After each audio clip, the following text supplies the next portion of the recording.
Foot.fr, fournisseur officiel de football.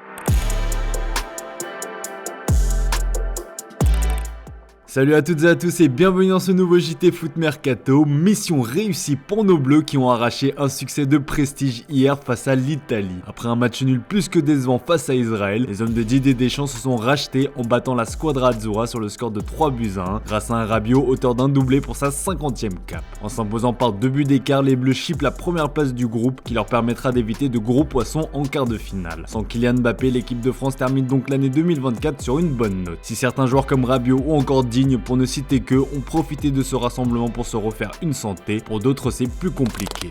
Les Français du Real Madrid sont notamment particulièrement critiqués, Kylian Mbappé en tête évidemment, mais pas que. Pour les Espagnols, ils sont 3 à ne pas être au niveau, puisqu'en plus de KM9, Tchouaméni et Mendy sont aussi critiqués. Le milieu de terrain français est décrit comme un joueur qui est lent, prévisible et qui a du mal à faire vivre le ballon, en plus d'avoir aussi des lacunes sur le plan défensif. Pour le latéral gauche, apprécié par Carlo Ancelotti, le problème est plutôt offensif. Le seul à passer entre les gouttes est Eduardo Camavinga, son agilité et son intelligence de jeu sont très appréciés et beaucoup espèrent le voir endosser un costume de titulaire indiscutable très rapidement, que ce soit au Real Madrid ou en équipe de France.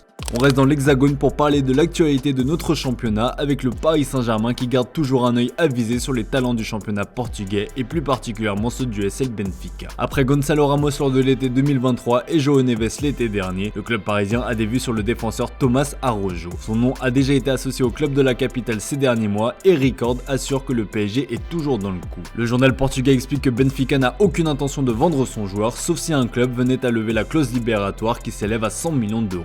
Un scénario que le PSG a déjà connu cet été avec João Neves. Le dossier Araujo semble un peu complexe pour le mercato hivernal, mais le PSG est déterminé à l'attirer lors de l'été prochain. Il devra toutefois faire face à la concurrence de clubs de première ligue. Si le Paris Saint-Germain regarde autant du côté du Portugal, c'est parce que Luis Campos est à la tête du recrutement parisien. Sous contrat jusqu'en 2025, ce dernier ne fait toutefois pas l'unanimité en interne. Sky Sport révèle que Luis Campos pourrait ainsi recevoir une belle proposition dans les prochains jours puisqu'il fait partie des candidats préférés d'Arsenal pour remplacer le directeur sportif Edu, parti à la surprise générale. Le profil de Luis Campos plaît beaucoup aux Gunners. De sources anglaises, un autre nom plus surprenant a été évoqué en interne, celui de Grégory Lorenzi. Déjà courtisé par Rennes, Lens, Nice, voire même Monaco, l'architecte de Brest est finalement resté en Bretagne cet été. Du côté de Lille, le très courtisé Jonathan David, qui sera en fin de contrat l'été prochain, est sorti du silence concernant son avenir. Interrogé par The Athletic, le buteur canadien a confié qu'il n'est pas facile de changer de club en cours de saison, mais pour le LOSC, c'est le moment ou jamais pour ne pas laisser filer le joueur libre. Interrogé dans un second temps sur son club de rêve, David a dévoilé l'identité du club où il rêverait de jouer. Barcelone a toujours été l'équipe que j'ai supportée dans mon enfance. Lorsque vous grandissez en soutenant une équipe, vous rêvez de jouer pour elle. Toujours à la recherche d'opportunités à moindre coût, le Barça pourrait être tenté par cette option, ce qui réglerait par la même occasion la question du successeur de Lewandowski.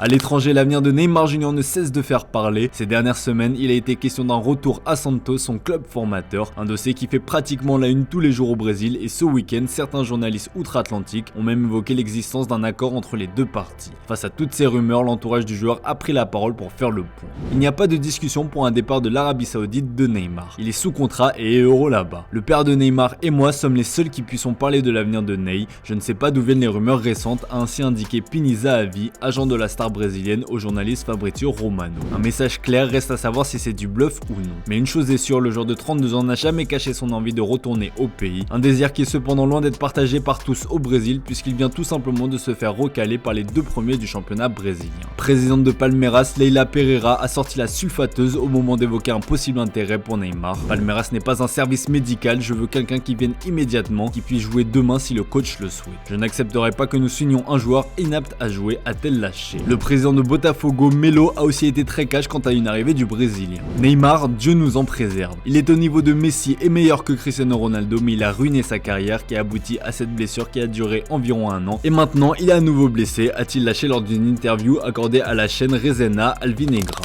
De départ, il en est aussi question du côté du Bayern Munich. Le nouveau projet du géant bavarois a débuté cet été avec l'arrivée de Vincent Kompany sur le banc. Le coach belge prépare l'avenir et a une solution en interne avec Paul Wanner. Prêté à Heidenheim, le gaucher de 18 ans réalise un début de saison canon avec 5 buts en 15 rencontres. Capable d'évoluer en tant qu'ailier droit et ailier gauche, le natif de Dornbirn doit revenir cet été après son prêt. Un retour qui poussera le Bayern Munich à se séparer d'un ailier et cela devrait se jouer entre Leroy Sané et Kingsley Coman. Le premier cité arrive en fin de contrat cet été et à la cote en en Angleterre avec Arsenal et Manchester United qui sont sur les rangs. Le français est quant à lui poussé vers la sortie depuis cet été, affaire à suivre. Le feuilleton Victor Osimhen a agité la planète foot tout l'été. Finalement, l'attaquant a quitté Naples pour rejoindre Galatasaray en prêt. Un choix forcé bien que le Nigérian se régale en Turquie où il est déjà devenu une idole avec 8 buts et 3 passes décisives en 9 rencontres toutes compétitions confondues. Selon la presse turque, le nouveau coach des Red Devils Ruben Amorim a demandé le recrutement express de Victor Osimhen en janvier. Les négociations pour faire venir l'attaquant nigérian à Manchester United pourraient inclure un échange avec Joshua Zirkzee. On rappelle que selon The Athletic, Osimhen dispose d'une clause de rupture en janvier, ce qui lui permettrait de quitter Galatasaray dès le mercato d'hiver en échange d'une somme d'argent pour le club turc. Reste à savoir si Manchester United est prêt à tout pour un joueur qui sera disponible pour moins cher dans 6 petits mois. Et oui, comme l'explique la Gazzetta dello Sport, la clause libératoire d'Osimhen passera à 75 millions d'euros l'été prochain, comme cela avait été pacté lors de sa dernière prolongation de contrat. Une arrivée de Victor Osimhen cet hiver semble toutefois compliquée puisque le nouveau coach de Manchester United, Ruben Amorim, a appris une bien mauvaise nouvelle. Selon les informations du Télégraphe, la direction mancunienne a décidé tout simplement de réduire les dépenses. A priori, Manchester United ne fera donc pas de folie cet hiver. Il faut dire qu'en l'espace de 2 ans et demi, le précédent entraîneur Erik ten Hag a déboursé près de 700 millions d'euros sur le marché des transferts. À force de dépenser pour revenir au plus haut niveau, les dirigeants ont accentué les pertes et doivent désormais faire attention à ne pas se mettre en difficulté. Ruben Amorim devra donc redresser la barre à Manchester United avec les moyens déjà à sa disposition.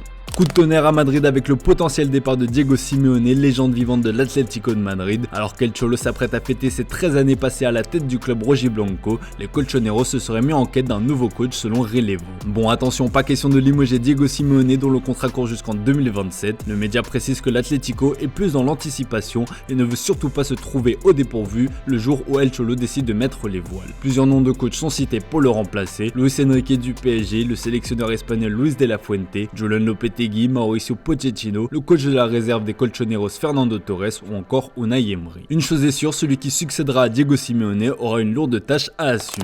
Petit officiel avec la très lourde sanction pour Rodrigo Bentancur. Rappelez-vous, en juin dernier, lors d'une interview accordée à la télévision uruguayenne, le milieu de 27 ans avait eu des propos assez désobligeants envers la communauté sud-coréenne en affirmant que tous les Sud-Coréens se ressemblaient plus ou moins, en faisant référence à Heung Min Son. Des propos dont s'était saisie la fédération anglaise malgré les excuses de l'ancien de la Juventus. Ce lundi, l'Uruguayen a écopé d'une sanction lourde de 7 matchs de suspension en première ligue. À cela, il faut aussi ajouter une amende de 119 000 euros.